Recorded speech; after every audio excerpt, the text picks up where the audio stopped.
It is ballistic missile जो कि बहुत सारे वॉर मिसाइल्स को जो है वो थ्रो करने की कैपेसिटी रखता है। एंड क्या भाई, तुम्हारी वाट लगाने के लिए बहुत अच्छी चीज है भाई ये।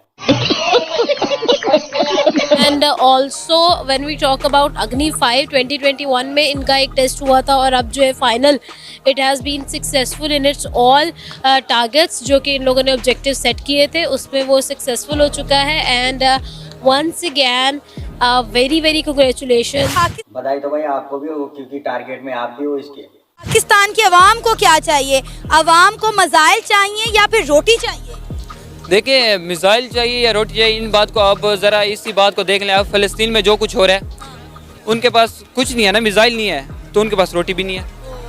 अगर उन फ्रेंड आज की वीडियो को शुरू करते हैं। बैलिस्टिक मशीन पर हमारे पड़ोसी मुल्क की जनता क्या सोचती है, तो फ्रेंड वीडियो को शुरू। अगर उनके पास मिसाइल होते तो उनके पास रोटी भी होती ना। मैं तो बड़ा सरप्राइज हुआ हूँ ये देख के, क्योंकि ये आप जानती हैं कि ये मिसाइल ऐसा है कि अब पाकिस्तान को अपने डिफेंस का सोचना पड़ेगा, क्योंकि बाकी जो आपका रडार सिस्टम है या आपका डिफेंस सिस्टम है, बाकी जो इंडिया की बनी हुई मिसाइल हैं वो पाकिस्तान आर्मी उससे अच्छी तरह आगाह है। और भैया जी, एक तो तुम्हारी आर्मी की कोई इज्जत नहीं है और जैसे ज्यादा सर्दी पड़ती है तो तुम्हारी आर्मी बॉर्डर छोड़कर चली जाती है, रजाई में सो जाती है भाई। और ऐसे भी तुम्हारी आर्मी की कोई वैल्यूएशन नहीं है, कोई भी कंट्री तुम्हारी आर्मी को अच्छी मानती नहीं।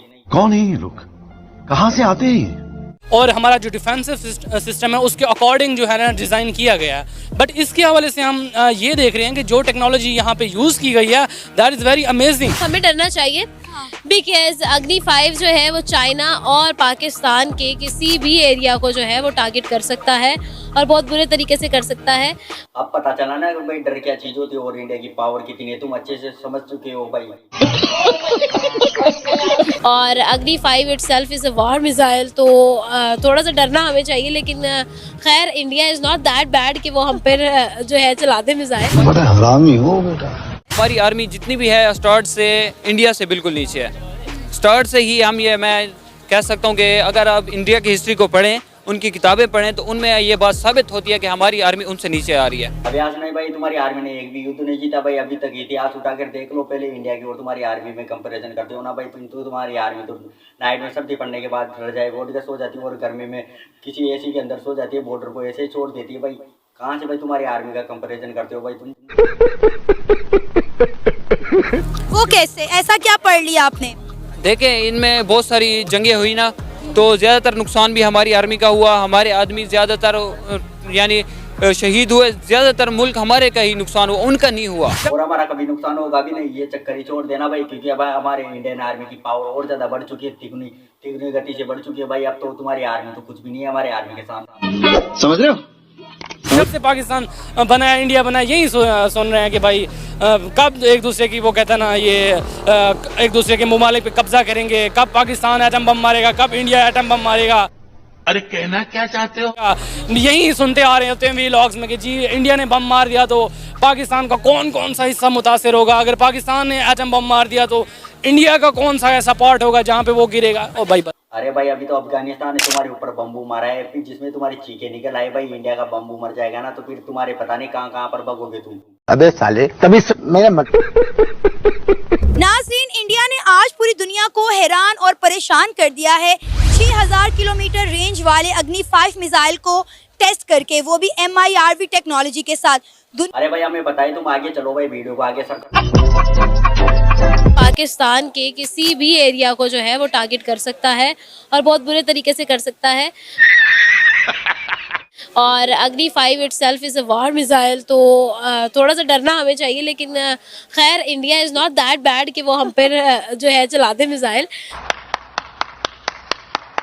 वो सिर्फ जो है वो it is just making its bone strong as for I think. तो यस, इंडिया जो है वो अचीव करता जा रहा है, हम बस सुनते जा रहे हैं और अप्रिशिएट करते जा रहे हैं। बढ़ते जा रहे हैं भाई, बढ़ेंगे नहीं तो क्या भाई तुम्हारी तरह घुटने टेक कर चलेंगे क्या भाई? आए दिन इंडिया के डिफेंस सेक्टर से कोई ना कोई खबर निकल कर सामने आती है कि इंडिया कभी ब्राह्मोस मिसाइल रशिया के साथ मिलकर बना रहा है। अग्नि 5 की हम बात करें तो देखें तो जिस तरह से बहरी जंगे बेड़े जो है इंडिया तैयार कर रहा है, क्या कहना चाहेंगे? इंडिया की तो किसी मुल्क के साथ ऐसा सच कोई दुश्मनी भी नहीं है सिवाय चाइना और पाकिस्तान के। दुश्मनी हो या न हो, लेकिन इससे हमें कोई मतलब नहीं है। लेकिन हमारे देश की जनता की सुरक्षा के लिए हम किसी भी हद तक जा सकते हैं, समझ रहे हो?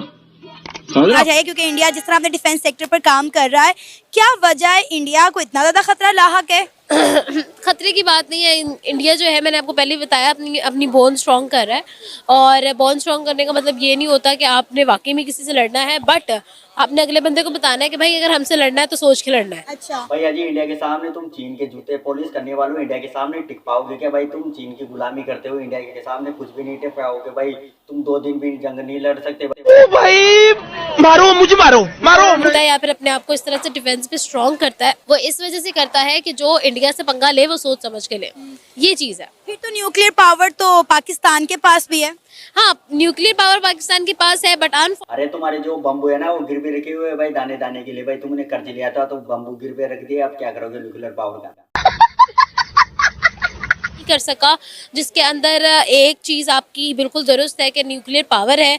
उसके अलावा PIA में एक टाइम था कि हम लोग बहुत खुद कफील और बहुत ज़्यादा एक्सेल करते थे अपने एयरवेज में, एविएशन में, लेकिन अब आप खुद जानती है कि PIA का हाल इतना खस्ता है कि तरस खा जाते हैं लोग। एक तो तुम्हारी आर्मी में आर्मी नहीं है भाई, आर्मी तो सिर्फ इंडियन आर्मी है भाई। बाय टाटा। के सामने है कि रेलवेज का क्या निज़ाम है। तो ये अगर हम पाकिस्तान की तरफ आएँ और पाकिस्तान के न्यूक्लियर पावर की तरफ आएँ तो इसमें बहुत सारे सवालिया निशान हैं और बहुत सारी मिसालें हमें मिलेंगी जो हम लोग हिस्ट्री में एक टाइम पे एक चीज़ अचीव कर चुके थे लेकिन हम उसको मेंटेन नहीं कर पाए। हाँ सही बात है भाई, तुम्हारे पास खाने के लिए दाने नहीं है, तुम्हारे पास टैंक कहाँ से आएंगे भाई? वही पुराने टैंक है जिसमें पेट्रोल डीजल भरने का काम करे, और वो जैसलमेर में पड़े तुम्हारे वो डरपोक फौज ने छोड़ कर गए थे ना फौज, वो टैंक आज भी वहीं पर पड़े है। अच्छा, आप क्या कहेंगे अगर हम अपने पाकिस्तान के डिफेंस सेक्टर की बात करें तो हमने हमेशा हर चीज़ के लिए चाइना की तरफ देखा है। हम अपना